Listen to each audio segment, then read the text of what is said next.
Oh, hey, thank you. I can smell it all the way from over here.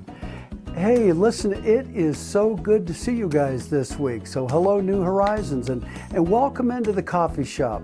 You know, we've been talking a lot about reversing the curse that might come into our lives, something that we need to get over, and mounting a comeback after something terrible happens to us. You know, I was reading a favorite story of mine in the New Testament this last week, and it might be a favorite of yours, come to think of it as well. So it's the story about Lazarus and Mary and Martha, and we don't get a lot of fill-ins about Lazarus in this story because the two sisters, well, they take up all the bandwidth in the story. But their brother gets sick, and they send a message to Jesus to see if he can bring his healing ministry over to their house. And Jesus says, well, sure, be right there. But as it turns out, he takes his time getting there. And if that's all you knew about the story, then you might really miss what Jesus was doing.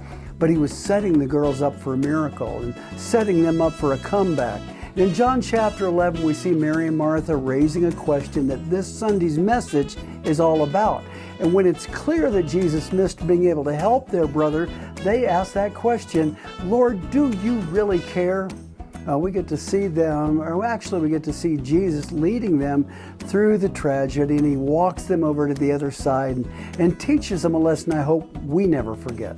And their problem was this: they couldn't see that a man could come back from the dead. Pretty difficult, really. But when Jesus told them something different, they couldn't get over that. But here's the lesson. Believing always precedes seeing, for you don't usually get to see what Jesus is talking about until you could believe what Jesus said. Interesting. But in order for us to believe, I've often noticed that God first puts you in a position where you must believe something. It may not be what your first response was, and it may surely not be what you thought, but now you have to believe, for that God has put something inside of you and in front of you that he wants you to learn from and see.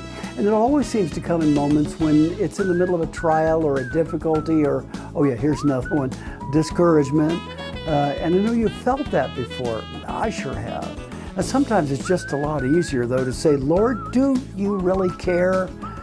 And yet I've found out that God isn't always intimidated by our questions, and he'll let you ask those hard questions. So this Sunday, let's flesh that out and see what our comeback might need to look like. Well, until then, though, have a great weekend.